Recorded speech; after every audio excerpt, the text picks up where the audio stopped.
O pensamento agora tem trilha sonora. Está no ar. Audioblog. Um programa que fala de cultura, cotidiano, notícias, entretenimento. Audioblog.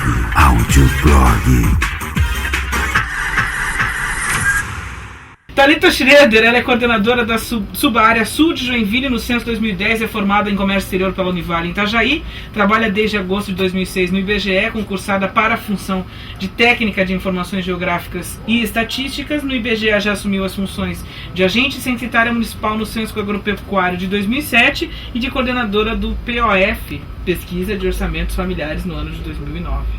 Tudo bem, Thalita? Tudo ótimo. Sistema Nacional de Preços, SINAP, Pesquisa Nacional por Amostra de Domicílio, PNAD, é isso? Isso. E Levantamento Sistemático da Produção Agrícola, LSPA, e Registro Civil. Quanta coisa você faz. Bastante. A gente no IBGE é meio pau pra toda obra. Nossa, Sim. tem uma vizinha do IBGE. Que bom, que coisa fantástica.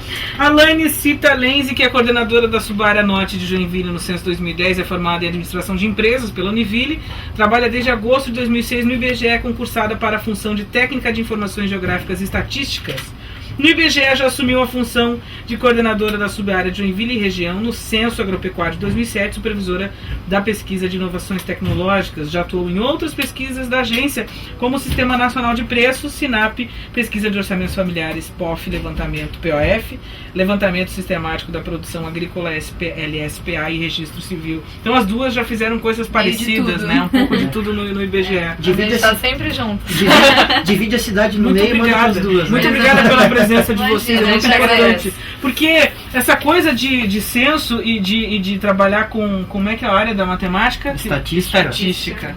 É muito fantástico, né? Na verdade, as empresas que não trabalharem com estatística e com pesquisa, grandes empresas que precisam de informações apuradas, se elas não começarem a investir nessa área, elas vão começar a perder o seu público-alvo, porque isso é absolutamente importante, né? Informação hoje em dia é tudo, né? Exatamente. Você saber aonde colocar o seu produto, pra quem, como. Exatamente. Com certeza. E também o censo, o IBGE, essas informações nos trazem informações importantes para que a gente saiba em que cidade nós estamos, qual é a história dessa cidade, qual é o perfil dessa cidade, quem são as pessoas que estão nessa cidade. Vamos falar um pouco sobre isso, sobre a relevância, porque de repente todo mundo pensa, Instituto Brasileiro de Geografia e Pesquisa, mas o que é isso aí? Mas para que serve? Mas o que eu quero saber do IBGE? E o pessoal pergunta, mas eu queria pegar meu FGTS.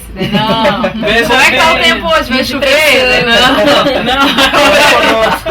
Caraca, não é isso. Por incrível que pareça, o IBGE ele ainda não chegou a esse nível. As pessoas não entendem direito, né? Vamos dizer para as pessoas o que é o IBGE e a grande responsabilidade do trabalho do IBGE. Bom, o IBGE é um órgão federal ligado ao Ministério do Planejamento, que hoje é o responsável oficial por todas as pesquisas que envolvem todos os ministérios do país. Então, pesquisas de saúde, de emprego, de economia, todas elas o IBGE tem um dedinho.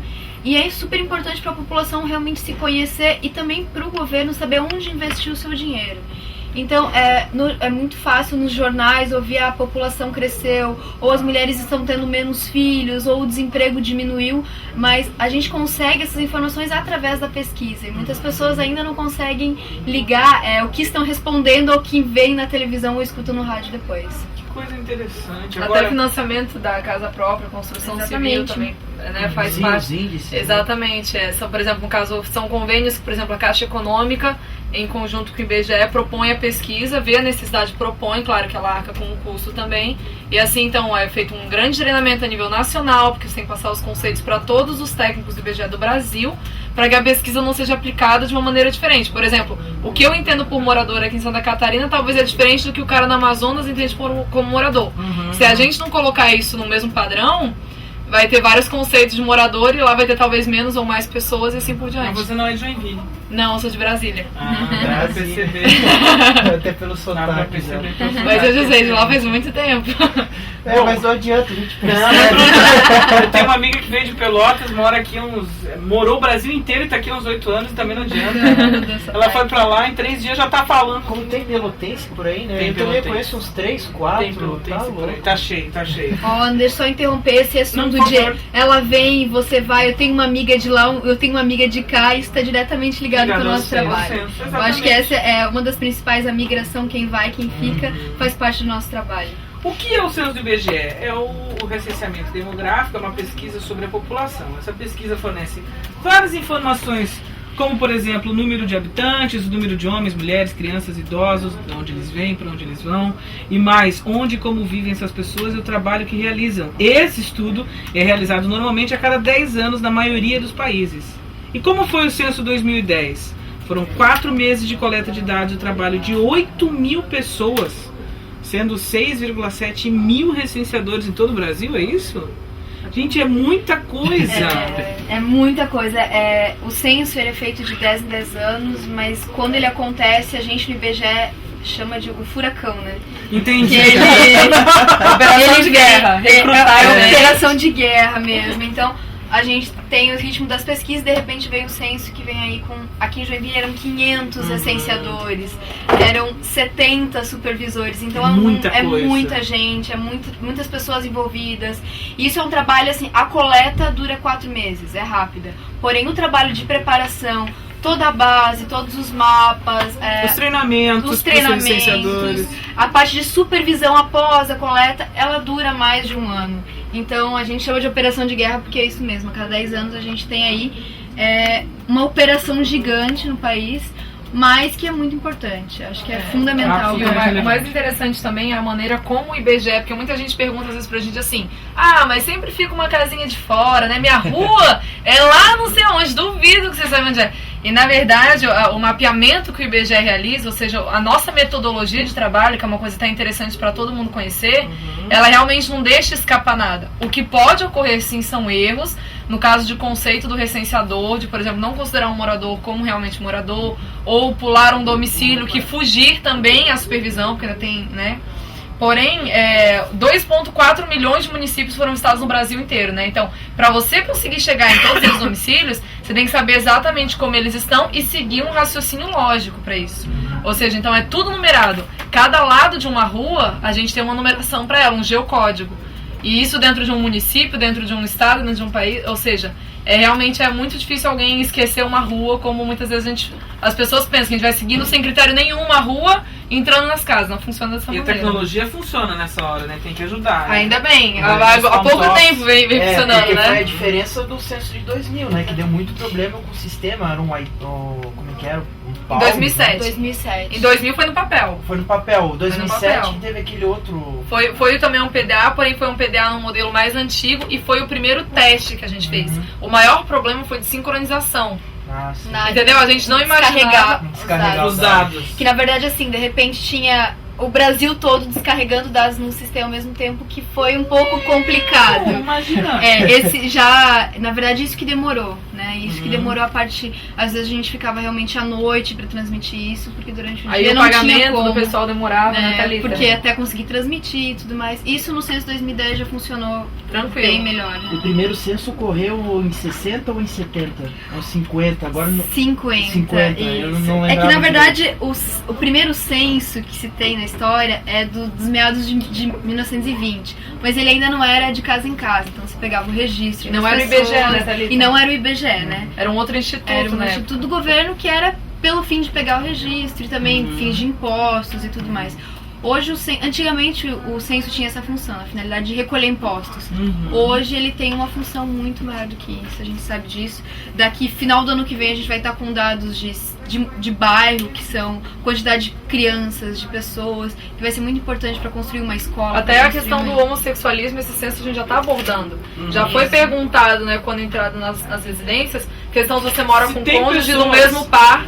Não, do mesmo, ou seja, no caso, por exemplo, dois homens, exatamente, que é um dado que até então não tem. Não existe. E a gente não vem dizer assim, mas será que existe? Existe, vários licenciadores vinham colocar isso pra gente. Então, ou seja, já vamos... Trolhado de gente, com certeza. Claro. Então, e as pessoas até ficavam felizes em responder esse dado, era um dado. Fazia questão de mostrar. Se sentiu identificada, assim, olha, o IBGE está ouvindo a nossa voz, exatamente. Muito legal. O outro exemplo até emocionado.